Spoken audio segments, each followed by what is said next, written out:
Engjëlli dhe djalli. Në kohë të lashta, një mbretëri lulëzonte si qendra e qytetërimit dhe mbreti i saj sundonte me madhështi. Kështjella e tij ishte shumë interesante nga detajet tepër delikate dhe artistike. Hyrja në të dhe dyert e tjera të kështjellës ishin të zbukuruara me motive të bukura dhe të përzgjedhura nga ai vetë. Kështjella ishte bërë me famë, sidomos pas ardhes së tij në pushtet. Një ditë, ai mbledh të gjithë abortarët dhe I jep një urdhër të veçantë. Dua pikturin më të mirë të mbretërisë. Dua që të më zbukuroj hyrjen e korridorit kryesor të kështjellës me një pikturë gjigande me dy imazhe krejt të kundërta, një engjëll simbol I pafajësisë dhe dritës hyjnore dhe një djall shëmbulltyr në së keqes dhe errësirës. Në mbretëri kishte shumë piktorë të mirë, por si për çudi, ato vetë zgjodhen një djalë të ri që premtonte shumë. Piktori I ri e pranoi këtë detyrë me nder dhe zell, por ai e dinte se për të krijuar një vepër që do të prejte zemrat e njerëzve, I duhej frymëzim I gjallë.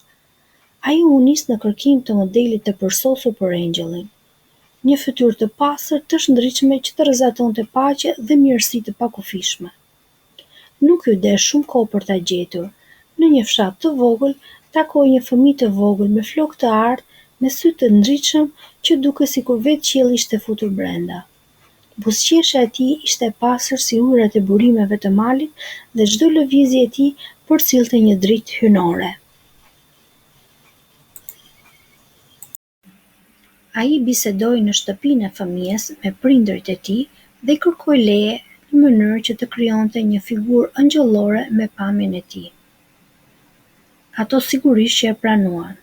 Me përkushtim të madh dhe mjeshtri të rrallë, ai e përjetoi bukurinë e fëmijës në pikturë, duke krijuar një engjëll që dukej aq I gjallë sa që njerëzit e shikonin dhe mbeteshin të magjepsur. E përfundoi këtë pjesë të veprës brenda një muaji dhe të gjithë e lavdëruan për mrekullinë që kishte krijuar. Por për të përmbushur porosinë e mbretit, I duhej edhe një figurë që mishëronte të keqen. Gjetja e modelit për djallin ishte një detyrë tepër e vështirë. Piktori kërkoi me vite me radhë, duke eksploruar burgjet, hanet, spitalet mendore, madje edhe vendet më të errëta ku mlidheshin kriminalët dhe të dëbuarit e shoqërisë. Megjithatë, ndonse përballej me njerëz të ashpër dhe të pamëshirshëm, askush nuk kishte atë fytyrë që ai kishte në mendje. Atë pamje që të shfaqte thellësinë e degradimit shpirtëror dhe rënimin e plotë të një shpirti. Koha kalonte dhe kërkimi u shndërrua në një mision të mundimshëm.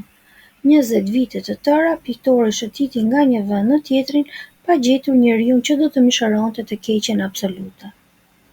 Mbreti filloi të shqetësohej, duke patur frikë se mos ndoshta do të vdiste përpara se artisti të përfundonte kryeveprën e tij. Për këtë arsye, ai shpalli një garë publike. Ai që do të kishte pamjen më të shëmtuar dhe më të frikshme, do të shpërblej me një shumë të madhe parash.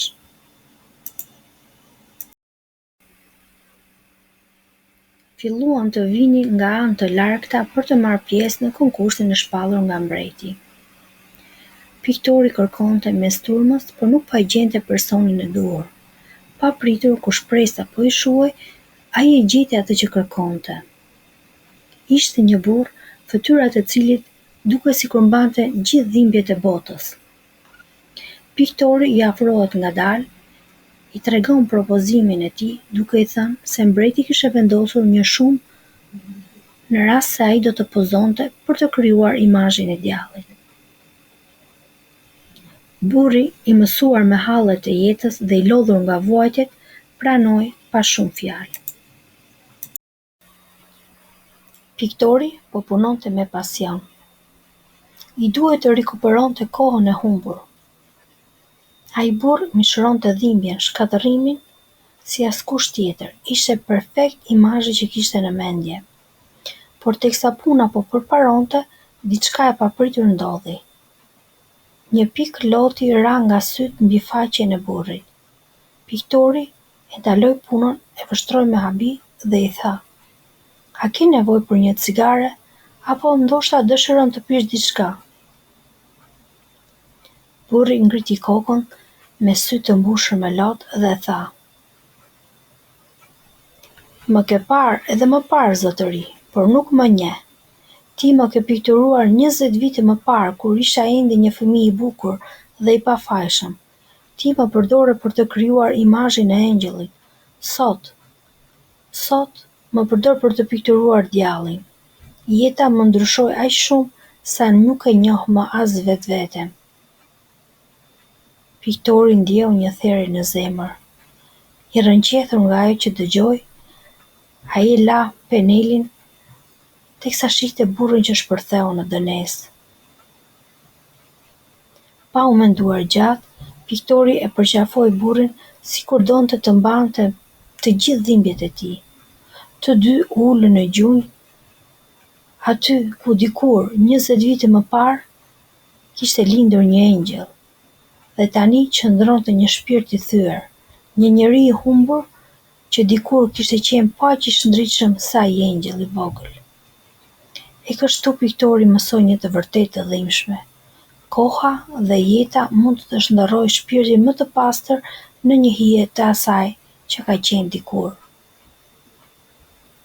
Të nderuar miq, nëse ju pëlqeu, ju ftoj ta shpërndani këtë video dhe të na bëni like dhe subscribe në kanalin ton. Faleminderit për kohën që ndat me ne.